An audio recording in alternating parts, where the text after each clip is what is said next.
Hello,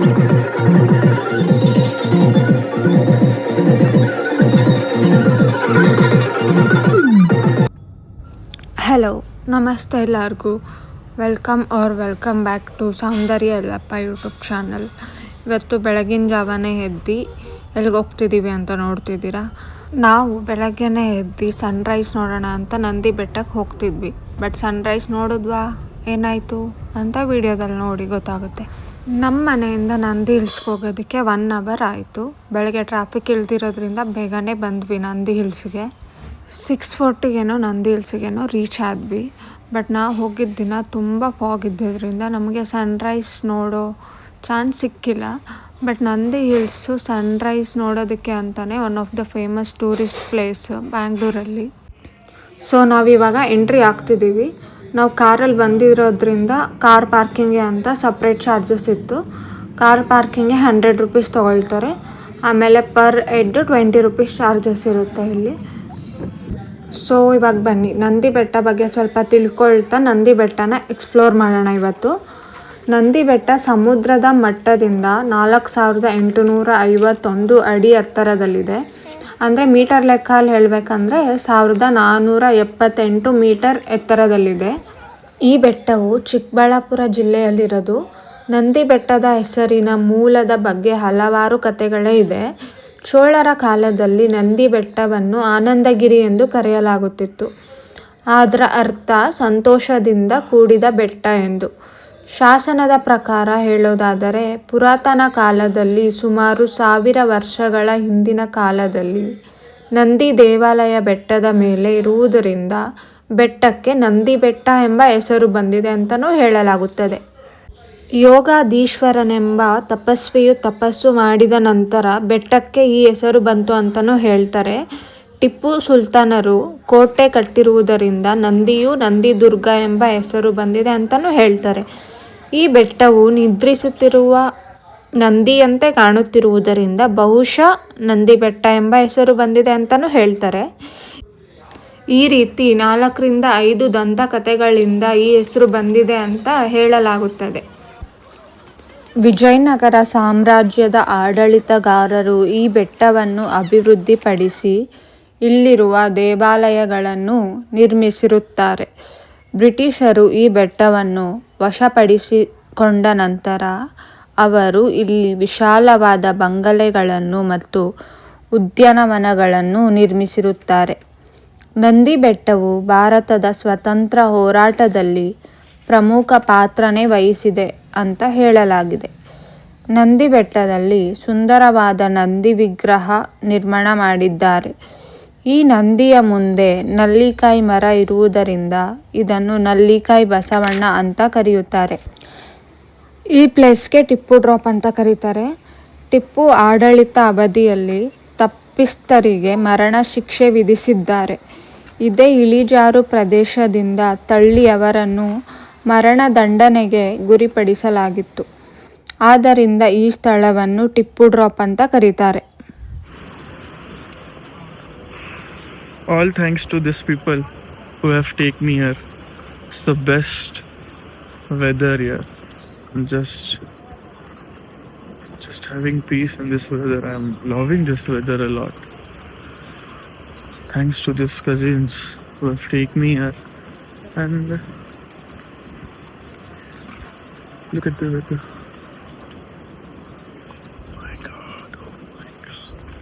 ಈ ನಂದಿ ಹಿಲ್ಸಿಗೆ ಬಂದರೆ ನಾವು ಹಿಮಾಲಯ ಪರ್ವತದಲ್ಲೇ ಇದ್ದೀವಿ ಅನ್ನೋ ಹಾಗೆ ಅನಿಸುತ್ತೆ. ಫುಲ್ ಸುತ್ತಮುತ್ತ ಫಾಗ್ ಇರುತ್ತೆ. ಹಾಗೆ ಸುತ್ತಮುತ್ತ ಹಚ್ಚ ಹಸಿರಿಂದ ಪ್ರಕೃತಿ ಸೌಂದರ್ಯ ಕೂಡಿದೆ. ಸೊ ನೀವೇ ನೋಡ್ಬೋದು ಎಷ್ಟು ಫಾಗು ಹಸಿರಿಂದ ಈ ಬೆಟ್ಟ ಕಂಗೊಳಿಸ್ತಿದೆ ಅಂತ.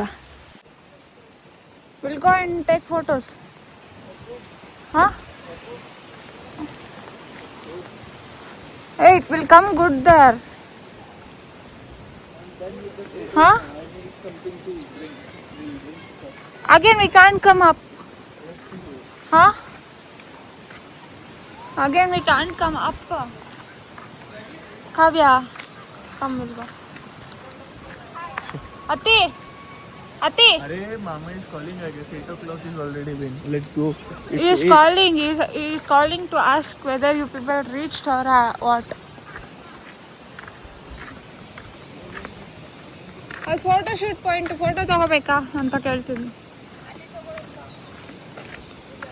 ಎಲ್ಲಿ? ಹಾಂ.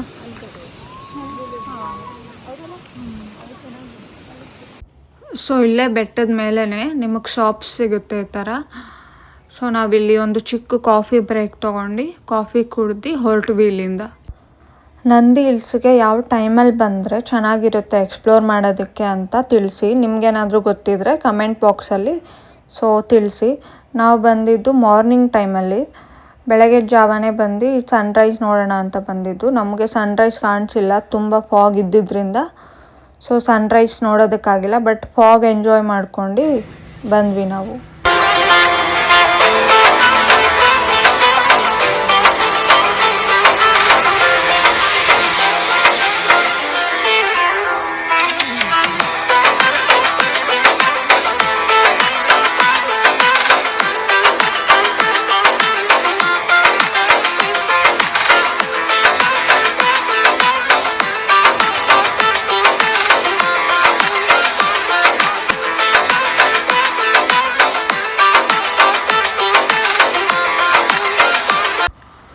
ಆಹಾ, ಈ ಬೆಟ್ಟದ ಮೇಲಿನ ತಂಪಾದ ಗಾಳಿ, ಮೋಡಗಳ ಸೌಂದರ್ಯ, ಪ್ರಕೃತಿಯ ಹಸಿರು ಇವೆಲ್ಲವೂ ಮನಸ್ಸಿಗೆ ಒಂದು ರೀತಿ ನೆಮ್ಮದಿ ಕೊಡುತ್ತೆ.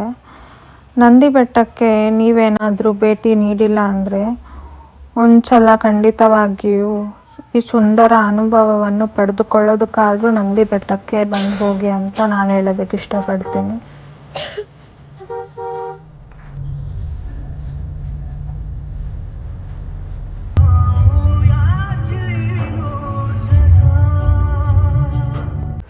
ನಂದಿ ಹಿಲ್ಸ್ ಎಕ್ಸ್ಪ್ಲೋರ್ ಮಾಡಿದ ನಂತರ ಸಂಜೆ ಮೇಲೆ ಇಶಾ ಫೌಂಡೇಶನ್ಗೆ ಹೋಗೋಣ ಅಂತ ಪ್ಲ್ಯಾನ್ ಮಾಡಿದ್ವಿ. ಇಶಾ ಫೌಂಡೇಶನ್ ಇರೋದು ಚಿಕ್ಕಬಳ್ಳಾಪುರದಲ್ಲೇ. ನಂದಿ ಹಿಲ್ಸಿಂದ ಇಶಾ ಫೌಂಡೇಶನ್ಗೆ 20 to 30 ಕಿಲೋಮೀಟರ್ ಅವೇ ಇದೆ. 1 hour ಆಗ್ಬೋದು, 1 hour to 45 minutes Nandi Hills to Isha Foundation ಆಗ್ಬೋದು.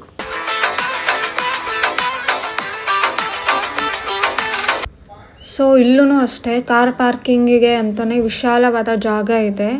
ನಾವು ಬಂದಿದ್ದು ಸಂಜೆ ಮೇಲೆ 6:30ಗೆ ನೋಡಿ ಎಷ್ಟು ಜನ ಬಂದಿದ್ರು, ಎಷ್ಟು ಜನ ಕಾರ್ ಪಾರ್ಕಿಂಗ್ ಮಾಡಿದ್ದಾರೆ ಇಲ್ಲಿ. ನಾವು ಸಂಜೆ ಮೇಲೆ ಬಂದಿರೋದೇನಕ್ಕಂದರೆ ಪ್ರತಿದಿನ ಇಲ್ಲಿ ಶಿವನ ಮೇಲೆ ಲೇಸರ್ ಚಿತ್ರಣ ಪ್ರದರ್ಶನವಿರುತ್ತದೆ. 14 ನಿಮಿಷಗಳ ಕಾಲ ಈ ದೃಶ್ಯವನ್ನು ನಾವು ನೋಡ್ಬೋದು. ಇಶಾ ಫೌಂಡೇಶನ್ ಬಂದು ಪ್ರತಿದಿನ ಬೆಳಗ್ಗೆ 6 ಗಂಟೆಯಿಂದ ರಾತ್ರಿ 8 ಗಂಟೆವರೆಗೂ ಓಪನ್ ಇರುತ್ತೆ.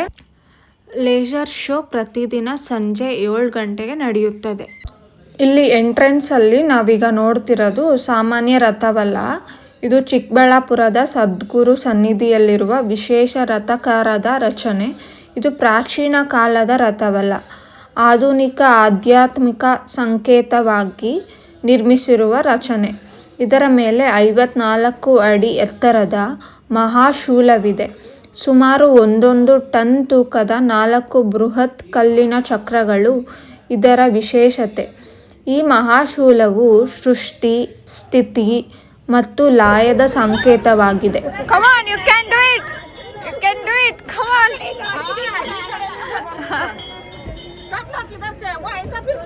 ಆಗ್ತಿಲ್ಲ, ಅದಕ್ಕೆ ತಿನ್ಬೇಕು. ಆಗ್ತಿಲ್ಲ ನೋಡು.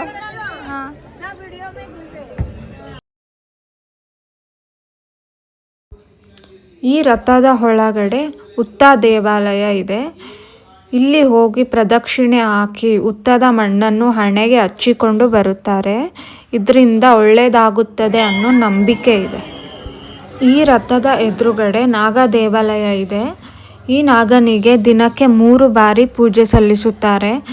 ಬೆಳಗ್ಗೆ 6:20ಕ್ಕೆ, ಮಧ್ಯಾಹ್ನ 12:20ಕ್ಕೆ, ಸಂಜೆ 6:20ಕ್ಕೆ. ಈ ರೀತಿ ದಿನದಲ್ಲಿ 3 ಬಾರಿ ಈ ನಾಗನಿಗೆ ಪೂಜೆ ಸಲ್ಲಿಸಿ ಆರಾಧಿಸುತ್ತಾರೆ. ಈ ನಾಗ ದೇವಾಲಯ 112 ಸರ್ಪಗಳನ್ನು ಕೆತ್ತಿರುವಂತಹ ಕಾಲ ಸರ್ಪವನ್ನು ಒಳಗೊಂಡಿದೆ. ಇಲ್ಲಿ ಹೋಗಿ ಪೂಜೆ ಮಾಡಿಸಿದ್ದರೆ ನಾಗದೋಷ ಮತ್ತು ಕುಲದೋಷ ನಿವಾರಣೆ ಆಗುತ್ತದೆ ಹಾಗೂ ಆರೋಗ್ಯ ಸಮಸ್ಯೆಯನ್ನು ನಿವಾರಿಸುತ್ತದೆ ಎಂದು ನಂಬಿಕೆ ಇದೆ. ಪ್ರಕೃತಿಯ ಸುಂದರ ವಾತಾವರಣದ ನಡುವೆ ಈ 112 ಅಡಿ ಎತ್ತರವಾದ ಆದಿಯೋಗಿಯ ಭವ್ಯ ಪ್ರತಿಮೆ ಇಲ್ಲಿನ ಪ್ರಮುಖ ಆಕರ್ಷಣೆ. ಇಲ್ಲಿನ ಅಧಿಕೃತ ಹೆಸರು ಸದ್ಗುರು ಸನ್ನಿಧಿ. ಈ ಆದಿಯೋಗಿ ಪ್ರತಿಮೆಯನ್ನು 2023 ಜಾನ್ವರಿ 15ರಂದು ಅನಾವರಣಗೊಳಿಸಲಾಗಿತ್ತು. ಕರ್ನಾಟಕದ ಅಂದಿನ ಮುಖ್ಯಮಂತ್ರಿ ಬಸವರಾಜ ಬೊಮ್ಮಾಯಿ ಅವರು ಪ್ರತಿಮೆಯನ್ನು ಉದ್ಘಾಟಿಸಿದರು. 112 ಎತ್ತರವಿರುವ ಈ ಪ್ರತಿಮೆ ಆದಿಯೋಗಿ ನೀಡಿದ 112 ಮಾರ್ಗಗಳನ್ನು ಪ್ರತಿನಿಧಿಸುತ್ತದೆ. ಆದಿಯೋಗಿಯ ಜೊತೆಗೆ ಇಲ್ಲಿರುವ ಮತ್ತೊಂದು ಪ್ರಮುಖ ಸ್ಥಳ ಯೋಗೇಶ್ವರ ಲಿಂಗ. ಇದರ ಜೊತೆ ನಾಗಮಂಟಪ ಕೂಡ ಪ್ರಮುಖ ಆಕರ್ಷಣೆಯಾಗಿದೆ. ನೀವೇನಾದರೂ ಸಂಜೆ ಸಮಯದಲ್ಲಿ ಇಲ್ಲಿಗೆ ಬಂದರೆ ಆದಿಯೋಗಿ ದಿವ್ಯ ದರ್ಶನಂ ಎನ್ನುವ ವಿಶೇಷ ವಿಡಿಯೋ ಪ್ರೊಜೆಕ್ಷನ್ ಶೋ ಅನ್ನು ನೋಡಬಹುದು. ಪ್ರತಿದಿನ ಸಂಜೆ 7 ಗಂಟೆಗೆ ಈ ಕಾರ್ಯಕ್ರಮ ನಡೆಯುತ್ತದೆ.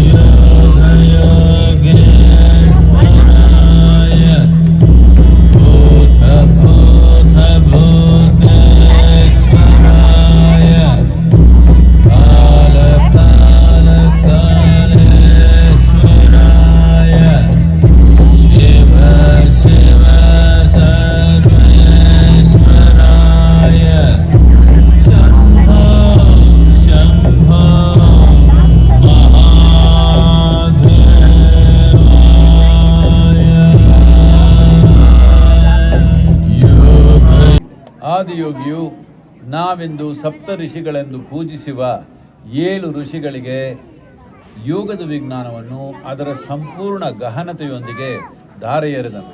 ಮಾನವ ಜೀವ ವ್ಯವಸ್ಥೆಯಿಂದ ಹಿಡಿದು ಬ್ರಹ್ಮಾಂಡದವರೆಗೆ ಎಲ್ಲದರ ರಹಸ್ಯಗಳನ್ನು ಅವನು ಅವರಿಗೆ ತಿಳಿಸಿಕೊಟ್ಟನು. ಯೋಗ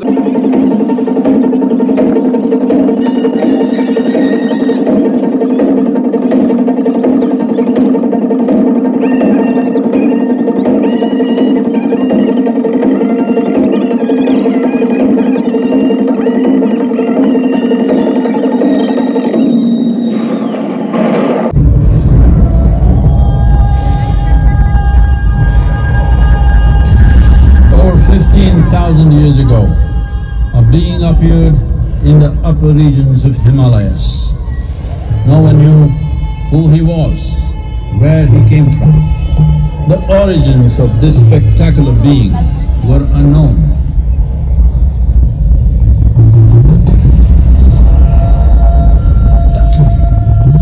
When his ecstasy allowed him some moment, he danced wildly.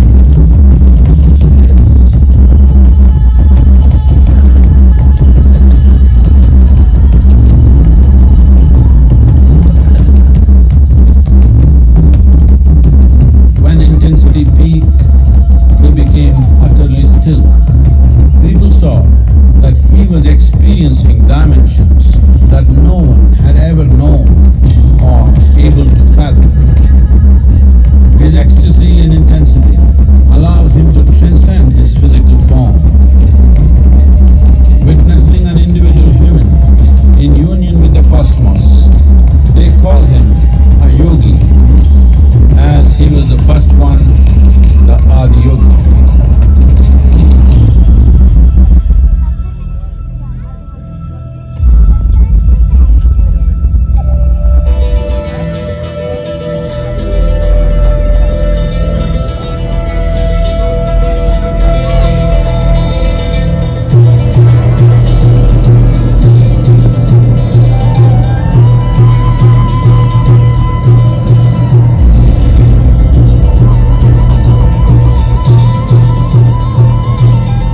Stillness lasted for years on end. Curious onlookers melted away.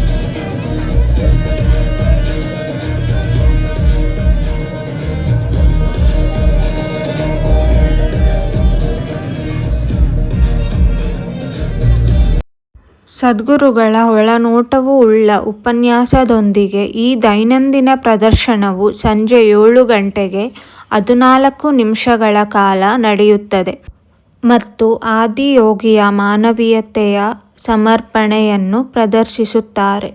ಈ ವಿಡಿಯೋದಲ್ಲಿ ನಿಮಗೆ ಚಿಕ್ಕದಾಗಿ ಲೇಸರ್ ಶೋ ವೀಕ್ಷಣೆಯನ್ನು ತೋರಿಸೋದಕ್ಕೆ ಪ್ರಯತ್ನ ಮಾಡಿದ್ದೀನಿ. राजेश्वर महादेव की जय. हर हर Mahadev. How was the experience? ಅತಿ ಚಲೋ ಆಯ್ತಾ? Marvelous. Marvelous. Super. Fantastic. Superb. That is beautiful. Beautiful. Nice.